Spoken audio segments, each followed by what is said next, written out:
Hello all dear students, welcome to class Shala education standard 12th economics ની અંદર chapter 9 વિદેશ વ્યાપાર આપણે પહોંચ્યા છીએ. વિદ્યાર્થી મિત્રો, પ્રકરણના નામ ઉપરથી ખબર પડી જાય કે વાત આજે જે છે એ આ પ્રકરણની અંદર દેશ વિદેશની થવાની છે. અને વેપાર શબ્દથી તો આપણે બધા ગુજરાતી હોઈએ એટલે આપણે બધા પરિચિત છીએ કે શું મતલબ થાય વેપારનો. તો હવે સીધી વસ્તુ છે કે વિદેશમાં વેપાર કરવો એટલે થાય જે છે એને જે છે આપણે કહીએ છીએ ઇન્ટરનેશનલ ટ્રેડિંગ. એક દેશ બીજા દેશ સાથે જે છે વસ્તુની આપ-લે કરે છે. અને આ જે છે આપ-લેની અંદર જે છે થોડી પ્રોસેસ થોડી જટિલ હોય છે. જેટલો વેપાર આંતરિક પ્રદેશની અંદર કરવો એટલો સરળ હોય એટલો સરળ કદાચ આપણા માટે જે છે વિદેશ વેપાર કરવો હોતો નથી. શા માટે? કેમ કે એમાં ઘણા બધા પ્રશ્નો ઉદ્ભવતા હોય છે. તો બસ આ જ રીતે જે છે એને સમજીશું કે કેવી રીતે વિદેશ વેપારનો ઉદ્ભવ થાય છે, વિદેશ વેપારનું શું મહત્વ છે, વિદેશ વેપારની અંદર કેવી રીતે ભારત જે છે એ સારા પ્રમાણની અંદર જે છે એ સારી પ્રગતિ કરી શકે છે, વિકાસ કરી શકીએ છે. આ બધી ચર્ચાઓ આજના પ્રકરણમાં આપણે કરવાના છીએ. શરૂ કરીએ છીએ પ્રકરણ વિદેશ વેપાર. તો વિદેશ વેપારની અંદર સૌથી પહેલા તો આપણે વિદેશ વેપારને સમજીએ. પહેલા બે શબ્દના અર્થ વચ્ચે સમજવું પડે. આંતરિક વેપાર અને વિદેશ વેપાર, એટલે કે આંતરિક વેપાર અને બીજું કીધું આંતરરાષ્ટ્રીય વેપાર. આના અર્થને આપણે સમજીએ છીએ. તો વેપાર એટલે એવી વ્યવસાયિક પ્રવૃત્તિ, ધંધાકીય પ્રવૃત્તિ કે જેમાં વસ્તુઓ, સેવાઓ, મૂડી, ટેકનોલોજીકલ જાણકારી અને માહિતી, બૌદ્ધિક સંપદા જેને ઇન્ટેલેક્ચ્યુઅલ પ્રોપર્ટી વગેરેનું વિનિમય થાય છે. વિનિમય એટલે કરવું, વેપાર કરવું, ટ્રેડિંગ કરવું. બીજા શબ્દોમાં વેપારમાં આવી વસ્તુઓ, સેવાઓ, હેરફેર, આવક કે નફા પ્રાપ્તિ માટે કરવામાં આવે છે. કોઈ એક દેશ હદની અંદર થતી વેપાર પ્રવૃત્તિને આંતરરાષ્ટ્રીય આંતરિક વેપાર અર્થાત દેશની બહારની હદની બહાર થતી વેપાર પ્રવૃત્તિઓનો જે છે એ વિદેશ વેપાર કે આંતરરાષ્ટ્રીય વેપાર કહેવામાં આવે છે. જો સૌથી પહેલા સમજી લો, જે દેશની અંદર વસ્તુ થઈ, જે દેશની અંદર વેપાર થયો એને જે છે એ આંતરિક વેપાર કહીશું. જે દેશની બહાર થયો એને આંતરરાષ્ટ્રીય વેપાર કહીશું. આના અર્થને ખાસ સમજી લેજો. વિદ્યાર્થી મિત્રો, જો નવા આવ્યા હોય તો ચેનલને પહેલા તો સબસ્ક્રાઇબ કરી નાખજો. તમારા ફ્રેન્ડ્સ સુધી પણ આ ચેનલને શેર કરજો. આપણી પાસે બીજી વસ્તુ છે, આપણી એપ્લિકેશન છે ક્લાસ શાલા એજ્યુકેશન એપ્લિકેશન. ક્યાં મળશે એપ્લિકેશન? પ્લે સ્ટોર આપણા માટે અવેલેબલ છે. પ્લે સ્ટોર પર આપણી એપ્લિકેશન અવેલેબલ છે. પ્લે સ્ટોરમાં ન મળતી હોય તો ડિસ્ક્રિપ્શનની અંદર એની લિંક તમને આપેલી છે. તો ખાસ તમે જે છે લિંક ઉપર ક્લિક કરશો, સીધી એપ્લિકેશન તમે ડાઉનલોડ કરી શકશો. તમારા ફ્રેન્ડ્સ જે છે એને પણ એ લિંક જે છે તમે મોકલી પણ શકશો. તમારા માટે જે છે ખાસ માસ્ટર ક્લાસ તૈયાર કર્યા છે આપણી એપ્લિકેશનની અંદર. શું છે માસ્ટર ક્લાસની અંદર? તો માસ્ટર ક્લાસની અંદર તમે જો ધોરણ 12 આર્ટ્સમાં હોય કે 11 આર્ટ્સમાં હોય તો ક્યાંય ટ્યુશન ક્લાસીસમાં જવાની જરૂર નથી. ઘરે બેઠા બેઠા શ્રેષ્ઠ તૈયારીઓ જે છે તમે કરી શકશો અમારી સાથે રહીને. અને આપણે જે છે જેટલી પણ તૈયારી કરીશું એની અંદર જે છે સારામાં સારા એજ્યુકેટર્સ અને સારામાં સારી વસ્તુ અને કન્ટેન્ટ સાથે જે છે આપણે વિડીયોઝ, લેક્ચર્સ મૂકેલા હોય છે. લાઈવ લેક્ચર લઈએ છીએ, રેકોર્ડેડ લેક્ચર લઈએ છીએ, આઈએમપી પ્રશ્નો આપીએ છીએ, બોર્ડના આઈએમપી પ્રશ્નપત્રો આપીએ છીએ. આવી તમામ સુવિધાઓ આપણે આપીએ છીએ. તો ક્લાસ શાલાના માસ્ટર ક્લાસની તમારે જોઈન થઈ જવાનું. ક્યાંય ટ્યુશનમાં જવાની જરૂર નથી. એક્સટર્નલ સ્ટુડન્ટ તો સ્કૂલમાં પણ જવાની જરૂર નથી. ઘરે બેઠા બેઠા તમે તૈયારી કરશો. આની વધારે ઇન્ફોર્મેશન જોઈતી હોય તો નીચે તમને ડિસ્ક્રિપ્શનમાં લિંક આપેલી છે અને કોન્ટેક્ટ નંબર પણ આપેલો છે. એમાં તમે ફોન કરી શકો છો અને વધારે માહિતી મેળવી શકો છો. ખાસ જે છે માસ્ટર ક્લાસના જોઈન થઈ જજો અને ડેમો ક્લાસ જે છે એ પણ જોવો હોય તો એની લિંક પણ તમને ડિસ્ક્રિપ્શનમાં મળી જશે.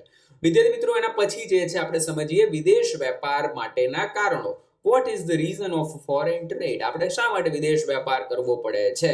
નહીતર આપણી અંદર વેપાર થતો હોય તો શું વાંધો છે? બીજા લોકોને શા માટે વસ્તુ મોકલવી પડે? તો વિદેશ વેપારના થોડા ઘણા કારણો છે. એમાં પહેલું છે દેશમાં ઉપલબ્ધ ઉત્પાદન સંસાધનોમાં તફાવત. હવે જો શું કીધું, અલગ અલગ દેશમાં ઉત્પાદનના સાધનો જુદા જુદા પ્રમાણમાં ઉપલબ્ધ હોય છે. બધી જ જાતના, બધા જ પ્રકારના જરૂરી પ્રકારના સાધનો દરેક દેશ પાસે હોતા નથી. માટે દુનિયાના દેશો સંસાધનો અને કેટલાક સાધનો અને ટેકનોલોજી વગેરેના વેપાર કરીને પોતાની જરૂરિયાત પૂરી કરે છે. એટલે એક દેશનું બીજા દેશ સાથે નિર્ભરતા રહેતી હોય છે. આપણે માની કે બધું અમારી પાસે છે, ના.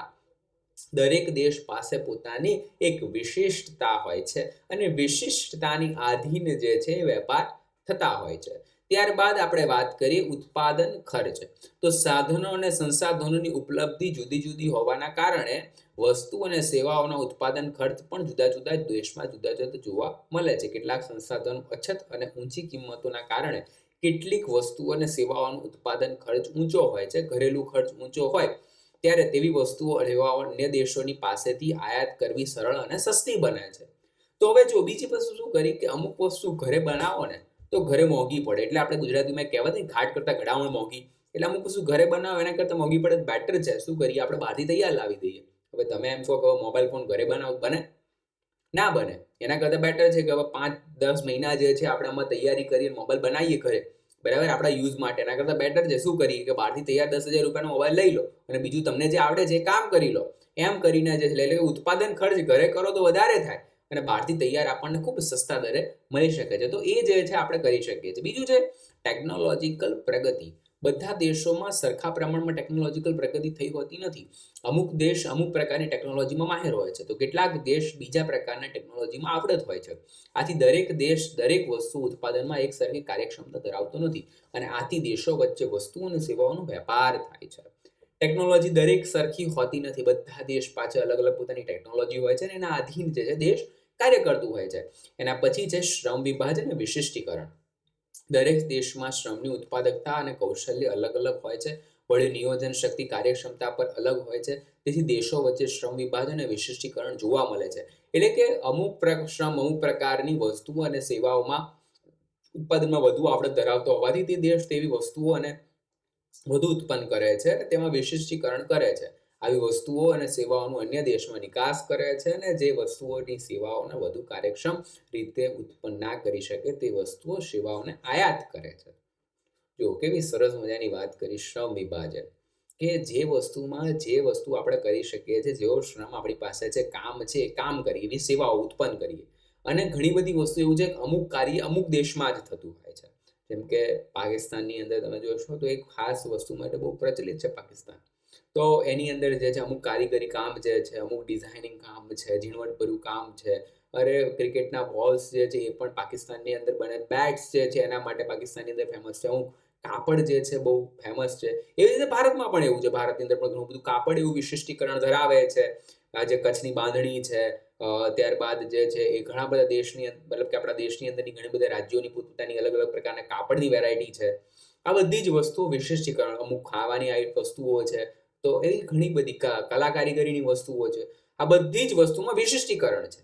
તો આ વિશિષ્ટીકરણ જે છે જુદા જુદા દેશમાં જુદું જુદું જોવા મળે છે. એના પછી જે છે વિદેશ વેપારના સ્વરૂપને અસર કરતી બાબતો. વિદેશ વેપારને કેવી વસ્તુઓ અસર કરે છે? સૌથી પહેલા તો વિદેશ વેપારમાં સાધનોની ભૌગોલિક અને તથા વ્યવસાયિક ગતિશીલતા ઓછી હોય છે. તો વિદેશ વેપારમાં નીતિ વિષયક અને સામાજિક કારણોને લીધે શ્રમ ઓછો ગતિશીલ હોય છે. કેટલાક મૂડી સ્થાયી અને જંગી હોવાને કારણે ઓછી ગતિ હોય છે. તો કેટલીક મૂડીમાં ગતિશીલતા પણ કાયદાકીય પ્રતિબંધ હોય છે.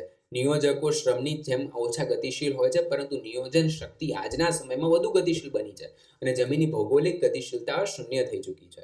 એટલે કે કેવું છે કે વિદેશ વેપારમાં ભૌગોલિક ગતિશીલતા જે છે એ પ્રાદેશિકતા પ્રમાણે નિર્ભર થઈ જાય છે. બરાબર, કે એક વસ્તુ જે છે એટલા પ્રદેશ પૂરતી જાય છે. હવે સમજો ગુલાબ જાંબુ છે, તો એ વસ્તુ તમારે એક જગ્યાએ ગરમ મળે છે, તો એ ગરમ વસ્તુ ત્યાં જ તમને ખાવા મળશે. હવે એને તમે એમ કહો કે હું અમેરિકા લઈ જઈને ખાઉં, તો એ બહુ અશક્ય બાબત થઈ જશે. અથવા તો એના જેવો ટેસ્ટ છે એ તમને ત્યાં ના મળે. તો એનો તમારે વેપાર કરવો હોય તો થોડી કઠિન બાબત થઈ જાય. એની ગતિશીલતા ઓછી રહે, વેપાર જે છે બહુ ઓછો ચાલે. ખ્યાલ એના પછી જે છે વિવિધતા ધરાવતી ચીજ વસ્તુઓનો વેપાર. વિદેશ વેપારમાં અનેક પ્રકારની વિવિધતાવાળી વસ્તુ અને સેવાઓ ઉપલબ્ધ કરાવાય છે, જેથી વિવિધ જીવન ધોરણ અને જીવનશૈલી ધરાવતા લોકોની વિવિધ માંગ સંતોષાઈ શકાય છે. આજે સમજો એક પ્રકારની વસ્તુની આપણે વાત કરીએ તો લગ્નની અંદર પહેરવામાં આવતી આપણા લગ્નની અંદર આપણે પહેરે છે સાડી. તો આ સાડી જે છે આપણા કલ્ચર પ્રમાણે છે, આપણા જીવનશૈલી પ્રમાણે છે, આપણા જીવન ધોરણની અંદર છે, પણ અન્યની અંદર અન્ય દેશોની અંદર નથી. તો વિવિધતા ધરાવતી વસ્તુઓ છે. ત્યાં જે છે અમુક કોસ્ચ્યુમ વેચાશે, અમુક ત્યાં જે છે ત્યાં ગાઉન્સ વેચાશે, એવી વસ્તુ છે. પડકારજનક સ્વરૂપ. વિદેશ વેપારનું સ્વરૂપ વધુ પડકારજનક, કારણ કે વિવિધ દેશોમાં વિવિધ પ્રકારની આબોહવા, ભાષા, સંસ્કૃતિ, રિવાજો, રૂઢિ, ટેવો, પરંપરા, પસંદગીઓ વગેરે હોય છે. આવા બધા અવરોધો પાર કરીને વેપાર કરવાનો પડકાર વેપારીઓ સામે હોય છે. શું હોય છે? ઘણી બધી રૂઢિઓ, ઘણા બધી સંસ્કૃતિઓ, આ બધી ભાષા, આ બધા પર જે છે નિર્ભર રાખીને શું કરવું પડે છે? વસ્તુનું સર્જન કરવું પડે છે અને એના આધારે જે છે એ વેપાર કરી શકાય છે. રાજકીય પ્રયત્ન. વિદેશ વેપાર સ્થાપવા અને વિકસાવવા ફક્ત વેપારીઓના પ્રયત્નો કાફી નથી. તેમાં દરેક દેશની સરકારો અને રાજકીય પ્રયત્નો પણ કરવા પડે છે. એની સાથે સાથે બિન ઔપચારિક મીટિંગ અને મેળાવડાઓ પણ યોજવા પડે છે. આપણને ખબર છે ગુજરાતની અંદર પણ આવા મેળા થાય છે, જેમાં વેપારીઓ અને રાજ્યના સભ્યો જે છે વિદેશ વેપારના સભ્યો સાથે મળે છે. અને અહીંયા આપણે જોઈશું તો ગુજરાત રાજ્યના વેપાર વધારવા માટે વાઇબ્રન્ટ ગુજરાત સમિટ યોજાય છે, જે વિશ્વના અનેક દેશો અને વેપાર ઉદ્યોગોના પ્રતિનિધિઓની સાથે એકસાથે મળે છે જાણકારીની આપ લે કરવા અને ગુજરાત રાજ્યની નીતિ સંસ્કૃતિ વગેરે વિશે માહિતી મેળવે છે. રાજકીય પ્રયત્ન છે. એની સાથે પછી વાત કરીએ છીએ વિવિધ ચલણોનો ભાવ અને તેના મૂલ્ય અંગેની અડકળો. તો વિદેશ વેપારમાં સર્વ સ્વીકૃતિ માન્ય ચલણની ચૂકવણી કરવાની હોય છે. માટે વેપાર કરતા દરેક દેશો પોતાના દેશના ચલણની આંતરરાષ્ટ્રીય ચલણની અંદર રૂપાંતર કરવું પડે છે. આ રીતે વિવિધ હુંડિયામણનો દર અને તેમાં થતી વધઘટની જાણકારી હોવી જરૂરી બને છે. જો મોંઘા ભાવે હુંડિયામણની ખરીદી કરવામાં આવે તો વેપારમાં નુકસાન પણ થઈ શકે છે. એટલે એ જ વસ્તુ અહીંયા કીધી કે અહીંયા શું છે કે ભાવમાં અટકળો છે, જે પ્રાઇસ જે છે એમાં ડિફરન્ટ હોય. આપણે જે ચૂકવણી રૂપિયા અને જે ડોલરમાં ચૂકવણી કરવાની હોય તો એ જે છે આપણા માટે એક અટકળો ઊભી થતી હોય છે. સાથે વિવિધ રાષ્ટ્રો અને આંતરરાષ્ટ્રીય સંસ્થાઓના સંયુક્ત પ્રયાસો. વિશ્વ સ્તરે આંતરરાષ્ટ્રીય વેપાર વિકસાવવા માટે અનેક દેશો એટલે કે આમ દરેક દેશોમાં સરકાર તથા તો વિશ્વ વેપાર સંગઠન WTO જેવી સંસ્થાઓ માટે પ્રયત્ન કરવા પડે છે અને વેપારનું કદ વધારવા માટે અનેક દેશો મક્કમ ઇરાદાથી પ્રયાસ કરવા જરૂરી છે. જે પૈકી તેમને તેમની નીતિઓ અને વેપારને વધુ અનુરૂપ બનવું પડે છે અને દેશમાં રાજકીય અને સાંસ્કૃતિક જૂથોમાં વેપારને ખુલ્લા મને સ્વીકારવા જોઈએ અને દરેક દેશમાં વિવિધ ઉત્પાદનના સંગઠનોએ વેપાર વધારવા માટે સહકાર પણ આપવો જોઈએ. બધા ભેગા મળીને જે છે એનું કાર્ય કરવું પડે છે. એના પછી વાત કરીએ આંતરરાજકીય અને સામાજિક વિચારધારાઓની અસરો. તો વિદેશ વેપારમાં કદ અને દિશા પર રાજકીય તથા સામાજિક બાબતોની અસર વધુ પ્રમાણમાં રહેલી હોય છે. દાખલા તરીકે વિશ્વ યુદ્ધ જેવી ઘટનાઓ પછી અનેક દેશો જે છે બધા વેપારની અંદર સંબંધ બગડે છે. તો ક્યારેક વિશ્વના નેતાઓ સાથે મળીને વેપાર વધારવાનો પ્રયત્ન કરે છે, જેથી દેશનું જે છે ધ્યાન યુદ્ધ પરથી કેન્દ્ર હટીને વેપાર તરફ દોરાય છે. એટલે કે વિચારધારા બદલશો, દેશ જે છે વેપાર પાસે જે છે એ આશા રાખશે તો વધુ સારા પ્રમાણની અંદર શું કરી શકે છે, પ્રગતિ કરી શકે છે. ત્યારબાદ અત્યંત મોટા પાયાના ઉદ્યોગો. વિદેશ વેપારના અત્યંત જે છે એ વિશાળ પાયાના હોય છે અને તેની અંદર અનેક દેશો, અસંખ્ય વસ્તુઓ, અનેક કાયદાઓ, અનેક આંતરરાષ્ટ્રીય સંસ્થાઓ સાથે સંકળાયેલા હોય છે. ઘણી બધી વસ્તુઓ જે છે એ વિદેશ વેપારની અંદર નિર્ભર કરતી હોય છે. સાથે વધુ પ્રમાણની અંદર કરવેરા અને પરવાનગીઓ. આંતરરાષ્ટ્રીય વેપાર કરવા માટે અનેક દેશો પોતાના એક દેશ અને બીજા દેશની અનેક ચકાસણીઓ અને પરવાનગીઓ પાર કરવાની હોય છે. જેમ કે વેપાર જેને વસ્તુઓ અને સેવાઓની પરવાનગી, ચકાસણી, ગુણવત્તાની ચકાસણી સર્ટિફિકેટ, આંતરરાષ્ટ્રીય જકાતની ચૂકવણી, ટ્રાન્સપોર્ટ વગેરેની વ્યવસ્થા દર્શાવતા પુરાવાઓ અને અનેક જે છે ધોરણો.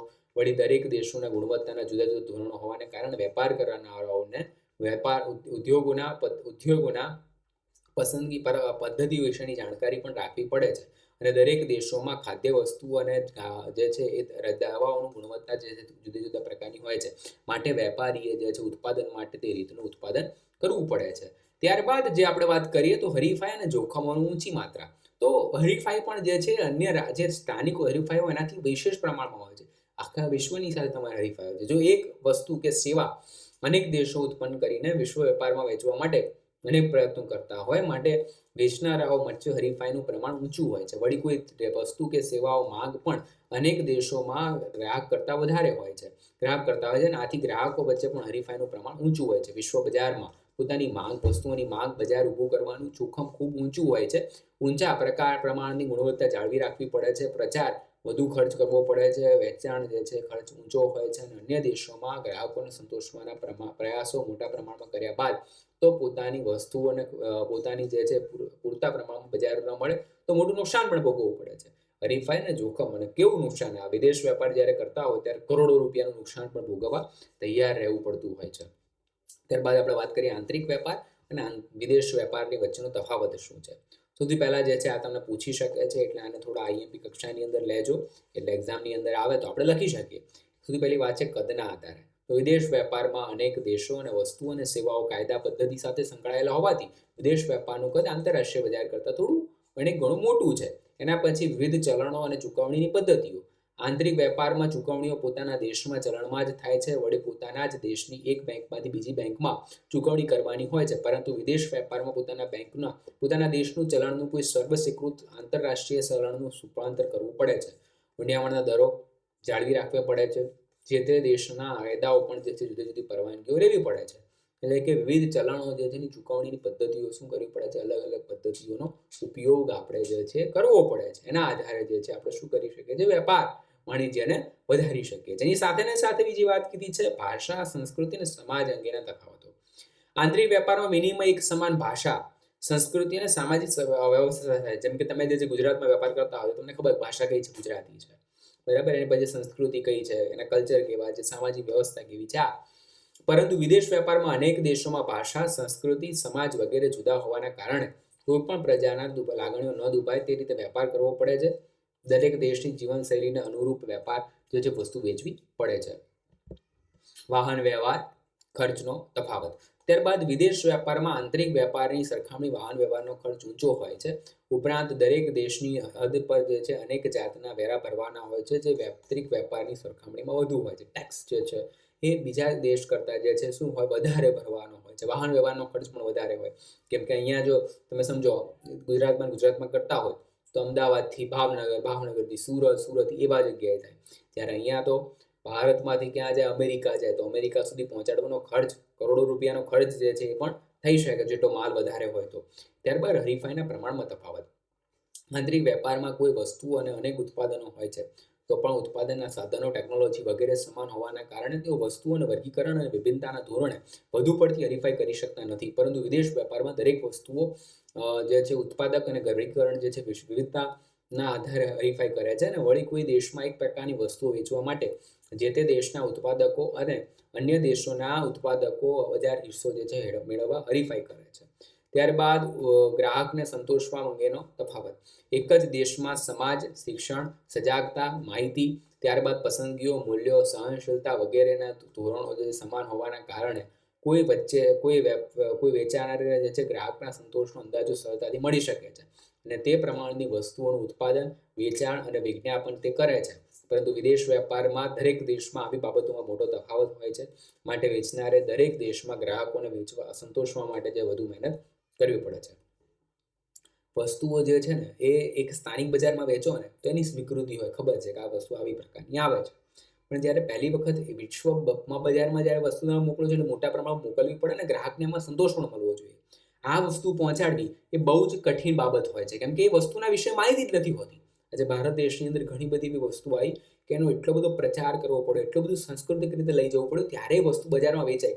જેમ કે આપણા ત્યાં ચોકલેટ વેચવી, વિશ્વની અંદર જે છે પહેલી ચોકલેટ ખવાતી હતી, પણ ભારતની અંદર આપણને ખબર છે આપણી સ્વીટ્સ આઇટમ્સ જે છે ઘણી બધી અલગ અલગ છે. માવાની વસ્તુઓ છે, ત્યારબાદ દૂધની વસ્તુઓ છે, આ બધાની બનાવટવાળી સ્વીટ્સ આપણે ખાતા હોઈએ છીએ. પણ એને આપણા કલ્ચર સાથે, એને આપણી ભાષા સાથે, એની આપણે સંસ્કૃતિની સાથે સાંકળીને એક જે છે એ આપણે જોઈએ તો કહેવાય ને કે કુછ મીઠા હો જાય. તો તહેવારોની અંદર સ્વીટ્સ જે છે એની અંદર ચોકલેટનું સ્વરૂપ આવ્યું. એટલે કે સ્વીકૃતિ આવી તો ચોકલેટ આવી શકે, આપણે ના આવી શકે, પણ એને જે છે બહુ જ કઠિન રીતે અને બહુ જ સાયકોલોજીકલ રીતે જે છે એમાં કામ કરવું પડતું હોય છે. વહીવટી અને કાયદાકીય વ્યવસ્થામાં તફાવત. પોતાના દેશની વહીવટી અને કાયદાકીય વ્યવસ્થા વેપારો જાણતા હોવાથી તેમને વેપાર કરવામાં આવતી મુશ્કેલીઓ ઓછી પડે છે. પરંતુ વિદેશ વેપારમાં દરેક દેશના વેરા, કાયદાકીય પરવાનાઓ વગેરેની પદ્ધતિ પૂરી જાણ્યા વગર જે છે વેપાર કરવાનો લગભગ અસંભવ બને છે. અન્ય દેશોની નીતિઓ અંગેની જે જાણકારી મેળવવાની પ્રક્રિયા અઘરી અને ખર્ચાળ બાબત હોય છે. બીજા દેશના જે કાયદાઓ હોય એ બહુ અઘરા હોય છે, અટપટા હોય છે. આપણા દેશના કાયદાઓ જોઈએ એટલા બધા અટપટા હોય, અન્ય દેશના તો આપણે સમજી શકીએ છીએ કે કેટલી બધી જે છે એમાં મુશ્કેલી જે છે આવી જતી હોય છે. એની સાથે આપણે વાત કરીએ વિદેશ વેપારની પ્રવર્તમાન સ્થિતિ. અત્યારે શું છે, તો અહીંયા એગ્નસ મેડિસન કહે છે કે નામના ઇતિહાસકારે શું કે વર્લ્ડ ટ્રેડ રિપોર્ટ ને 2013માં દર્શાવ્યું કે 1800ની સદીમાં મધ્યગાળામાં વિશ્વની લગભગ 6 ગણી વધી છે. વસ્તી જે છે 6 ગણી વધી ગઈ, અને વિશ્વનું ઉત્પાદન જે છે એ 60 ગણું વધ્યું, જ્યારે વિદેશ વેપાર 140 ગણો વધ્યો છે. આ રિપોર્ટ બતાવે છે કે વિશ્વના વાહન વ્યવહાર અને સંદેશાવ્યવહારમાં ખર્ચમાં નોંધપાત્ર ઘટાડો થવાથી વેપારને વેગ મળ્યો છે. વેપાર કરવા માટેના સાધનો વધ્યા. પહેલા તો ટ્રાન્સપોર્ટેશન જે છે, શિપ્સ જે છે, એરપ્લેન્સ છે, આ બધાની સુવિધા વધી. બીજું સંદેશા વ્યવહાર, આ બધા જે છે બહુ સસ્તા થઈ ગયા છે. ખબર છે આપણે વર્લ્ડમાં કોઈ પણ જગ્યાએ ફોન કરવો હોય ને તો વિધિન 2 મિનિટની અંદર તમે જે છે ફોન કરી શકો, એની સાથે કમ્યુનિકેશન કરી શકો છો. તદુપરાંત પ્રદેશ વચ્ચે રાજકીય સંબંધો વિકાસ થતા વેપાર વધવાના પ્રયાસો થયા. છેલ્લા 30 વર્ષમાં વ્યવસાયિક સેવાઓનો વેપારમાં દર વર્ષે સરેરાશ 7%નો વધારો નોંધાયો છે. 1980 અને 2011ની વચ્ચે વિકાસશીલ દેશોના નિકાસનો ફાળો 34%થી વધીને 47% અને આયાતોમાં તેમનો ફાળો 20%થી વધીને 42% થયો. એશિયાના દેશો આજે વિશ્વ વેપારમાં નોંધપાત્ર ભાગ ભજવે છે. છેલ્લા કેટલાય દાયકાઓ જે છે દરમિયાન વિશ્વ ઉત્પાદન વૃદ્ધિ દર કરતાં જે છે વિદેશ વેપારનો દુનિયામાં દર બમણા પ્રમાણમાં વધ્યા છે, અને આ દર્શાવે છે કે વિશ્વમાં વેચાણ વ્યવસ્થા જે છે એનો વિકાસ થયો છે, વિશ્વનો વેપાર જે છે વધ્યો છે. અહીંયા વિશ્વ વેપારમાં ભારતનો હિસ્સો, Indian shares in global trade, તો વિશ્વ વેપારનું કદ અને વૃદ્ધિ દર જોતા ભારતનો વિશ્વ વેપારનો હિસ્સો નાનો છે, પરંતુ એક વિકાસશીલ દેશ તરીકે ભારત વિશ્વ વેપારમાં મહત્વનો ભાગ ભજવે છે. ભારતને પોતાની નિકાસ વધી છે, તેમજ જીડીપીની અંદર પણ પ્રમાણમાં વધારે સારો ફાળો આપ્યો છે. વર્લ્ડ ટ્રેડની અંદર હિસ્સો ભારતે જે છે વધાર્યો છે. આ પણ વસ્તુ તમને પૂછી શકે છે વિદ્યાર્થી મિત્રો. તો જીડીપીને જે ભારતે પોતાનો ગ્રોથ કર્યો છે એને વધારે મજબૂત કરવાનો પ્રયત્ન કર્યો છે. નિકાસના પ્રમાણમાં નોંધપાત્ર વધારો થયો હોવા છતાં ભારતની આયાતો તેમની નિકાસ કરતાં વધુ પ્રમાણમાં વધે છે. આયાતોનું જીડીપીના જે છે પ્રમાણ નિકાસ કરતાં વધુ હોય છે. વધતી આયાતોનું અર્થઘટન એવી રીતે થાય કે ભારતની વૃદ્ધિ અને વિકાસ સારા એવા પ્રમાણમાં થયા છે, જેથી વિકાસના માટેનું આયાતોનું પ્રમાણ વધ્યું છે અને ભારતને આવી આયાતો કરવું પોસાય છે. વધતી નિકાસોને અર્થ જે છે એ થાય કે ભારતની વિશ્વ કક્ષાએ સ્પર્ધાત્મક કિંમતોએ સારી ગુણવત્તાવાળી વસ્તુ અને સેવાઓનો નિકાસ જે છે લક્ષી જથ્થો ઉત્પન્ન કરાવવાની ક્ષમતા વધી છે. એટલે કે સારા એવા પ્રમાણની અંદર વસ્તુઓ શું કરી શક્યા છે, આપણે ઉત્પન્ન કરી શક્યા છે. એ પણ એક બહુ સારી બાબત છે. આપણે અહીંયા જોઈ શકીએ છીએ કે 2014 અને 15ની અંદર વિશ્વમાં કુલ વેપાર ભારતનો હિસ્સો જે 2.7% હતો, જે અત્યારે આપણે જોઈ શકીએ છીએ કે પહેલા સાવ 0.9% હતો. તો આજે છે કેટલો આગળ ક્રમ આવી ગયો. આજે માત્ર જે છે 20 થી 25 વર્ષના સમયગાળાની અંદર 29મા ક્રમમાંથી આપણે 19મા ક્રમ સુધી પહોંચ્યા. અને અત્યારે જો આપણે જોઈશું તો ભારતનો ક્રમ ઘણો આગળ આવી ગયો છે, કેમ કે અત્યારે તો 2023 ચાલી રહી છે. તો 23-24ની અંદર તો આસપાસ ઘણો બધો જે છે હિસ્સો વધારે પણ પહોંચી શક્યો છે. આ રીતે જે છે એ વિદેશ વેપારનું ભારતની અંદર પણ જે છે ઘણો સારા એવા પ્રમાણની અંદર વિકાસ થઈ રહ્યો છે. અને એની વિશેની જે છે વિદેશ વેપારમાં આના સાથે ને સાથે જે છે એના વિકાસની અંદર કેવી રીતે મહત્વનો ફાળો વધારી શકાય છે, એના ઉપાયો પણ જે છે આપણે ચર્ચા કરીશું. અહીંયા જે છે અત્યારે જે છે આટલા સુધી રાખીએ છીએ. ખાસ વિદ્યાર્થી મિત્રો, આપણી ક્લાસશાલા એજ્યુકેશન એપ્લિકેશન છે. આપણી એજ્યુકેશન એપ્લિકેશનને ડાઉનલોડ કરી દેજો, તમારા ફ્રેન્ડ સુધી એને શેર કરજો. પ્લે સ્ટોર પર આપણી એપ્લિકેશન અવેલેબલ છે. એની અંદર આપણે મેં કીધું એ પ્રમાણે માસ્ટર ક્લાસ ચલાવીએ છીએ. માસ્ટર ક્લાસની અંદર તમારા સાથે 7 વિષયોની અંદર પ્રકરણ પ્રમાણેની તૈયારી, ત્યારબાદ પ્રકરણ પ્રમાણેની પીડીએફ નોટ્સ, એની સાથે ચેપ્ટરના પ્રશ્નો, બોર્ડના પ્રશ્નપત્રો, કોલ દ્વારા સપોર્ટ, વોટ્સઅપ દ્વારા સપોર્ટ અને બીજી તમામ લાઈવ ક્લાસ દ્વારા પણ આપણે જે છે સ્પેશિયલ લેક્ચર્સ કરીને જે છે વિદ્યાર્થીઓને સપોર્ટ આપીએ. તો ખાસ તમે જે છે આપણા સ્પેશિયલ ક્લાસની અંદર જોડાવાનું ભૂલતા નહીં. તમારા ફ્રેન્ડ સુધી આને શેર કરવાનું ભૂલતા નહીં. અને જેટલું પણ બને એટલું શું કરજો કે તૈયારી કરજો, રિવિઝન કરજો. આટલા જે છે અત્યારે આ વિડીયોને જે છે આટલા સુધી રાખીએ છીએ.